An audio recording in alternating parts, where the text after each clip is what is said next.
Hello friends, मेरे channel में आप लोग को स्वागत है। सो कुछ जो डेली वीडियो पहले बनाता था, आजकल नहीं बना पा रहा हूँ। तबीयत थोड़ा सा ख़राब था। आ, बाकी बिजी शेड्यूल चल रहा था तब। तो आज जैसे ही इम्पोर्टेंट टर्निंग पॉइंट आया 2 दिन से, मैंने सोचा कि एक बार वीडियो बना दिया जाए। और ओके, सो लेट्स सी कहाँ तक कैसे हो रहा है, क्या देखते हैं। अभी देखिए, ये जो पिछला वीक जो वीडियो था 4 डेज एगो, इस वीडियो में मैंने क्लियर कट, जिन लोग देखे होंगे उनको पता है, और जिन नहीं देखे तो एक बार जाके देख लीजिए। तो मैंने ये बोला था कि 3 क्राइटेरिया है। एक क्राइटेरिया, आप तीनों क्राइटेरिया क्या मैच होती है मैं आपको बताता हूँ। ये 3 क्राइटेरिया था। एक तो 20,000 के नीचे ट्रेड होना चाहिए था, या 19,900 या 20,000 के नीचे। दूसरा क्राइटेरिया, वीकली नेगेटिव कैंडल होनी चाहिए। तीसरा, जो डेली चार्ट में जो हायर हाई कैंडल बन रहा था वो लोअर लो था। बट हमने क्या देखा कि ऑन मंडे को, मंडे जो है ना, यहाँ पे ये एक लोअर लो कैंडल बना। यहाँ पे देखिए, ये कभी भी लो नहीं तोड़ रहा था, नीचे क्लोज नहीं हो रहा था, तब ये लो। तो इस दिन मैंने व्हाट्सएप में क्लियर कट अपना ट्विटर चैनल में भी लिख लिया था, दे दिया था कि कुछ तो हो रहा है, तभी 20,000 के नीचे नहीं क्लोज हुआ। ये देखिए, कल का क्लोजिंग हुआ तो मुझे लगा कि 19, देखिए मैं क्यों 20,000 और 19,900, देखिए ये यहाँ पे क्रूशियल जोन है इसके नीचे, और again we got a sharp gap down. So ये तीनों कैंडल कह रहा है कि भाई हम कुछ भी कर लो, फ्राइडे के दिन हम ये तीनों क्राइटेरिया फुलफिल होंगे। और ये तीनों क्राइटेरिया का मतलब ये है कि हम we are going to touch, मतलब ये तीनों क्राइटेरिया फुलफिल हो गया है, और हमें कोई चीज़, किसी चीज़ का इंतज़ार करने की ज़रूरत नहीं है, कल का इंतज़ार करने की ज़रूरत नहीं है। बट हमारा टारगेट जो नेक्स्ट होनी चाहिए वो 19,000 और 18,800 मिला के चलो भाई, यहाँ तक आप ले देख सकते हो आने वाले टाइम पे, ठीक है ना। यहाँ से 1000 पॉइंट नीचे आप देख सकते हो, ठीक है। और ये निफ्टी का आपको मैं ग्राफ बता रहा हूँ। और दूसरी चीज़, अगर मैं इसके बोलाइंगर बैंड डालता हूँ, चलिए जल्दी ख़त्म करते हैं इसको, क्योंकि मेरा ये डेली चार्ट है तो इसलिए।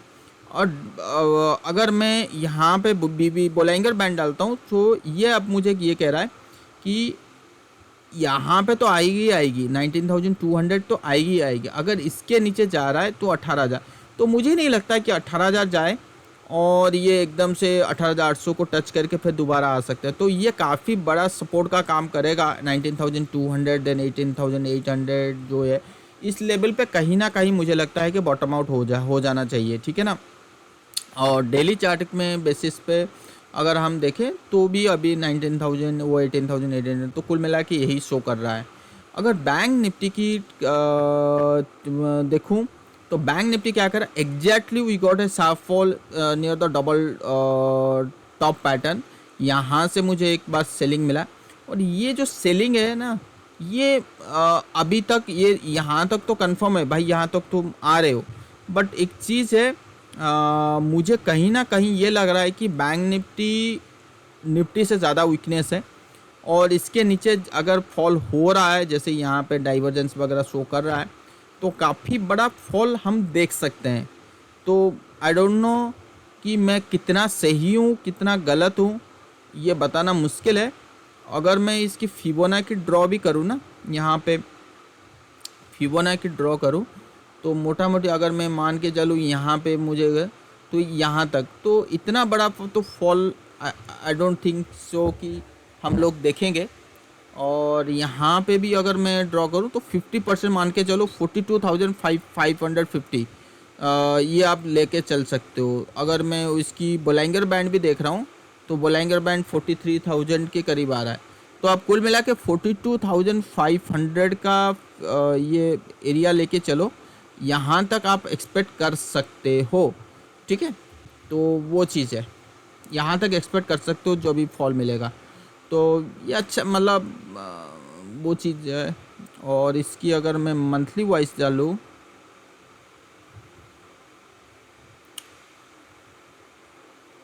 40,000, लेट्स सी कहाँ तक कैसे हो रहा है, वो चीज़ देखना पड़ेगा। 42,500 मान के चलो, ठीक है ना। तो तो बैंक निफ्टी, हाँ दूसरी चीज़ इसी बैंक निफ्टी में हर जगह तो वीकनेस तो दिख रहा है। एक स्टॉक जो है बैंकिंग स्टॉक में वो वीकनेस दिखा रहा है फ्रेश, वो है आईसीआईसी बैंक। तो आईसीआईसी बैंक को अगर मैं ऐसे देखूं तो it's showing the inverse head and shoulder pattern purely, and ये अच्छी वाली ब्रेकडाउन हो सकता है टुवर्ड्स 900 की तरफ आ सकती है, ठीक है ना। तो ये चीज़ अगर इसको बोलाइंगर बैंड के बेसिस पे भी ड्रॉ करूँ ना, तो ये बोलाइंगर बैंड कह रहा है कि भाई ये जिस दिन ये क्रॉस करेगा तो 915 तो यूँ आ ही जाएगा। मोटा मोटी 915 देखिए target, multiple target we have कि 915 तक में मेरा अभी है। दूसरा टारगेट ये है 870। मुझे नहीं लगता कि आईसीआईसी बैंक इतना गिरेगा। अगर आईसीआईसी बैंक इतना गिरेगा तो बैंक निफ्टी भी गिर जाएगा। तो 915 मान के चलो, यहाँ तक हो जाना चाहिए। 915 या 900 यहीं कहीं अपना करेक्शन पूरा हो जानी चाहिए। दूसरी चीज़, अगर आपको लग रहा है, आपके दिमाग में आ जा रहा है क्या या this is the fast stage of the correction, क्या ये शुरुआत हो गया है, it has been started? I don't think so, because देखिए अगर मैं आपको निफ्टी की चार्ट दिखाऊं ना, तो सिंपल दिस इज जो स्ट्रॉन्ग सपोर्ट जोन एरिया, ठीक है। अगर निफ्टी को ऊपर बढ़ना है ना, so it should touch this level and should consolidation for some time, then will think go higher high. So already explain about this thing, because one thing is sure कि जो ये बहुत दिनों के बाद ये फॉल हुआ, देखिए सबकी पेशेंस नहीं होती है। मेरा भी पेशेंस भी नहीं था, मैं भी इंतज़ार कर रहा था भाई यहाँ आए मैं कुछ खरीदूँ। तो मेरे पास जो भी पैसे थे उसका 50% मैंने यूज कर लिया ऊपर में बाई करके, ठीक है ना। देखिए at last we are all are human being, so let's C.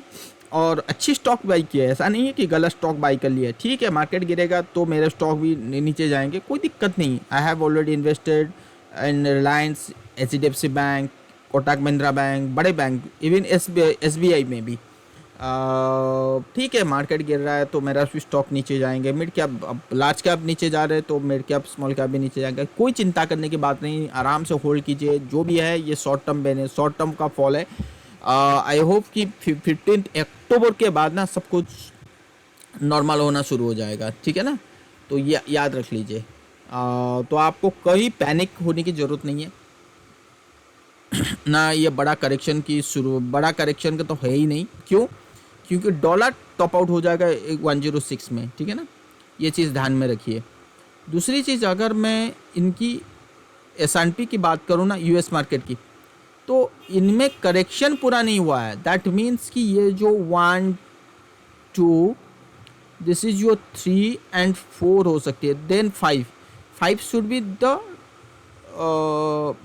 Should be near the top area, ठीक है। अभी भी उसमें तेज़ी बाकी है।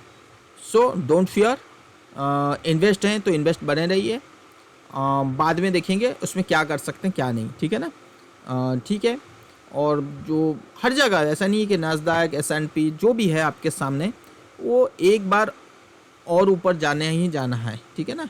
तो ये चीज़ है। दूसरा चीज़, मैंने एक मैसेज दिया था कि डॉलर में कहीं ना, डॉलर कह रहा हूँ, कॉपर में कहीं ना कहीं एक गिरावट की संकेत है। और देखिए आज ही जो हमारा जो M6 कॉपर है वो 711 तक आ गया था, ठीक है ना। और यहाँ पे मुझे काफ़ी कॉन्फिडेंट है कि इट शुड टच एटलीस्ट 690 और बिलो दिस लेवल ऑल्सो, मतलब यहाँ तक भी जा सकती है। आई डोंट नो, तो चांसेस है। सो बी केयरफुल। मेटल सेक्टर में अगर आप पोजीशन बनाना चाहते हो तो अभी मत बनाइए। जैसे सारा चीज़ नीचे की तरफ शो कर रहा है, तो देखिए US मार्केट में slowly it has been started buying, but I don't think कि ये अपने आप को बचा पाएंगे अभी के लिए। तो कुछ दिन तक तो शॉर्ट टर्म पेन है, मैंने जैसे कहा। Then later on after 15 October everything will be normalize, ठीक है। तो पैनिक की ज़रूरत नहीं है। जो बाय है वो बाय पे बने रही है, जो सेल है तो उनके लिए बल्ले बल्ले, कोई दिक्कत नहीं, ठीक है ना। Okay then, thank you.